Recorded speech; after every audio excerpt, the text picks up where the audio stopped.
जय जय शिवधारा।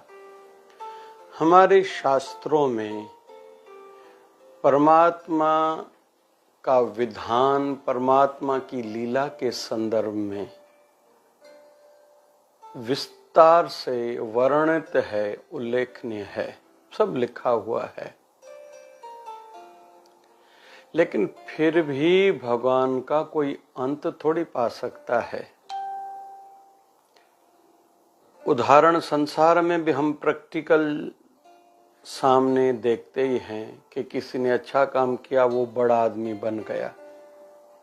लेकिन हर अच्छे काम करने वाले को हमने बड़ा आदमी होते बनते नहीं देखा है। यहाँ कहीं तो भी संशय मन में उत्पन्न होता है, डाउट क्लियर होता है, ऐसा क्यों? उसी के विपरीत किसी ने बुरा काम किया, उसने बहुत दुख देखे। लेकिन कहीं कहीं हम लोग ये भी देखते हैं जितना वो पाप ज्यादा कर रहा है, संसारी दृष्टि से वो बढ़ता जा रहा है। तो यहाँ फिर से भगवान के विधान पर मन में एक संशय, एक शंका उत्पन्न होती है। तो इसका उत्तर हमें सत्संग में ही मिलेगा कि हरि अनंत, हरि कथा अनंता। भगवान को हम समझ नहीं पाएंगे और ज़्यादा समझना भी नहीं चाहिए।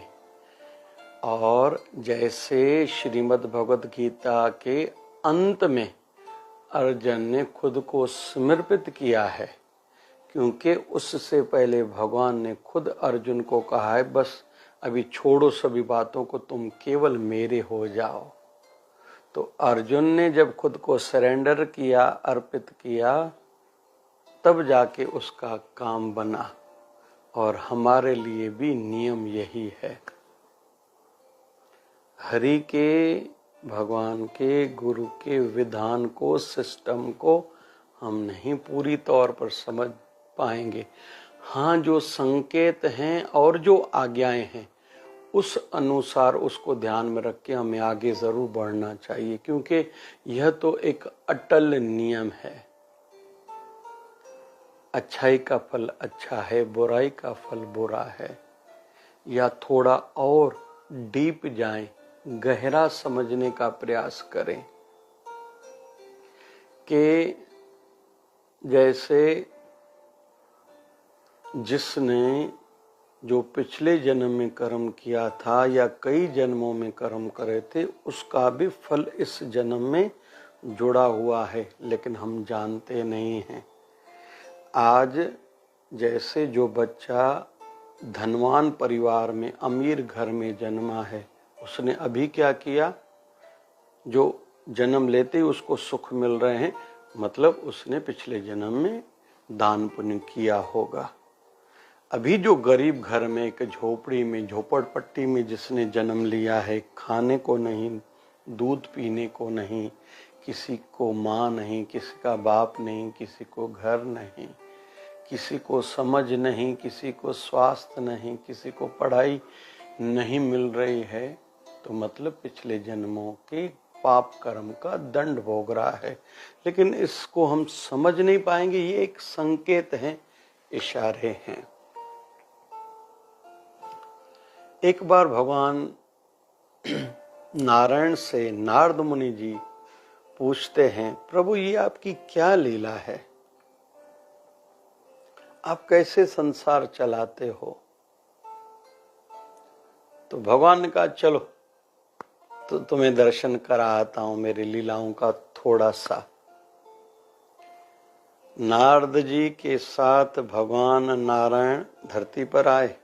दोनों ने साधुओं का वेश धारण किया। एक धनवान का दरवाजा बाहर से खटखटाया। धनवान ने गुस्से से दरवाजा खोला, कहा कि बापूजी बहुत भूख लगी है, भगवान के नाम पर कुछ दे दो। ये भगवान नारायण ने कहा। धनवान तो गुस्से में था ही, गुस्से से कहा, अपनी मेहनत का क्यों नहीं तुम लोग खाते हो? इतने हट्टे कट्टे होके दूसरों से मांग के खाने से शर्म नहीं आती? नारद जी देख रहे हैं भगवान नारायण को, संसार के रचयिता को, पालनहार को, ये ऐसा कह रहा है। नारद जी को ऐसे लगा कि भगवान इसको अभिशाप देंगे, कोई श्राप देंगे। नारद जी देख रहे हैं सेठ ने तो दरवाजा बंद किया। नारद जी को लगा कि भगवान इसको श्राप देंगे, उल्टा भगवान ने आशीर्वाद दिया, इसका धन और बढ़े। नारद जी को आश्चर्य लगा, बेचैनी भी थी। भगवान का चलो, वहां से चल दिए। चलते चलते एक छोटी सी पुरानी सी कुटिया है, भगवान वहां आए, आवाज दी, हमें कुछ खिलाइए पिलाइए, भूख लगी है। अंदर से एक वृद्ध महिला निकली है।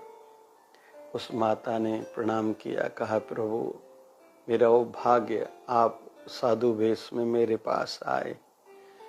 ज़्यादा मेरे पास नहीं है, लेकिन जो है आपको अर्पित करती हूँ।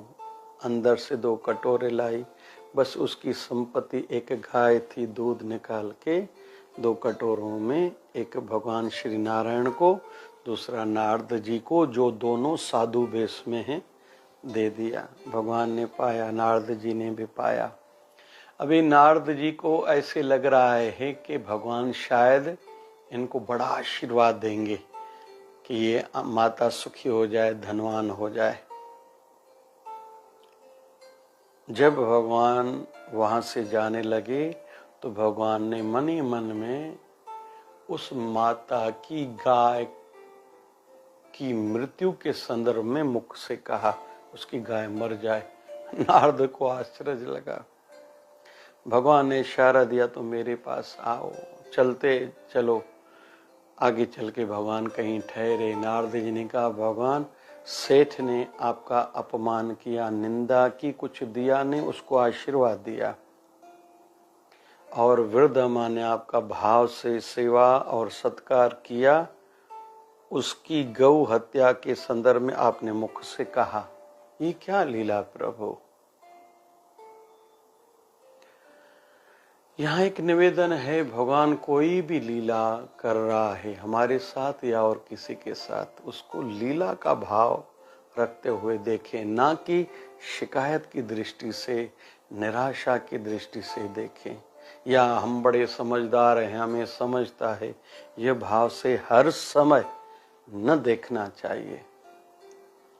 भगवान ने कहा धनवान के संदर्भ में पहले बताता हूं, उसने साधु भेष का कोई आदर सत्कार नहीं किया, सेवा नहीं की, उसको ज्यादा धन देके मैंने जो आशीर्वाद दिया, अभी धन बढ़ेगा, लेकिन अंत समय में इसको धन धन धन, पैसा पैसा पैसा याद आएगा, इसलिए इसकी सद्गति नहीं होगी, सर्प की योनि में जाएगा। वहीं जो मेरी सच्ची भक्ता थी, वो वृद्ध माता, वो सदा रजा में राजी रहने वाली थी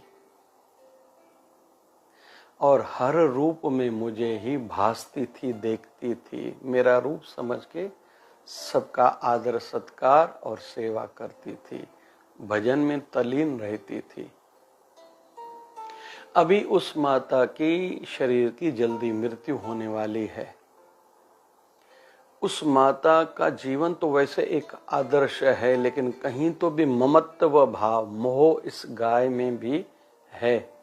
मैंने इसकी गाय के लिए जो वचन निकाले, अभी जल्दी उसकी गाय मर जाएगी, मतलब मृत्यु से पहले गाय मर जाएगी, तो कहीं तो भी ये निश्चिंत हो जाएगी और अंत समय में मुझे याद करते करते प्राण त्यागेगी तो मेरे लोग ही आएगी, मैं खुद में उसको संभालूंगा।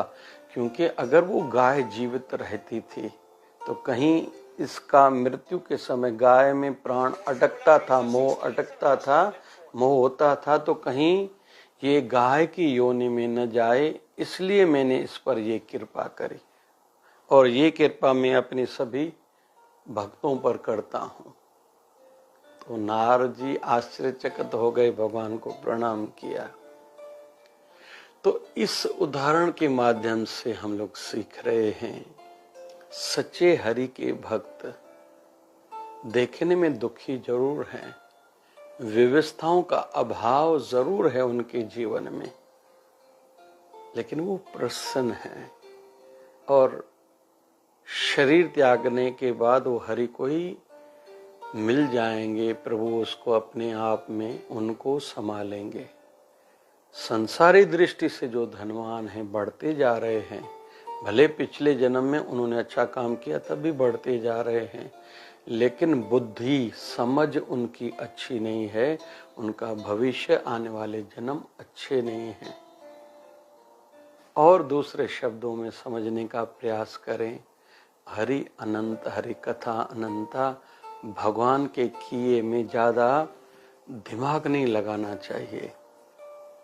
सदगुरु स्वामी शिव भजन जी महाराज हमारे गुरुदेव कहते थे, खुद को अर्पण भाव से जीवन जीने की आदत पर बना लो कि परमात्मा जो करता है ठीक ही करता है, आगे भी जो करेगा वो ठीक ही करेगा। मैं नादान हूँ, मैं अल्प बुद्धि वाला हूँ, मुझे नहीं समझता, लेकिन वो जो करता है ठीक ही करता है। और हरि अनंत, हरि कथा अनंता। जय जय शिवधारा, जय जय शिवधारा।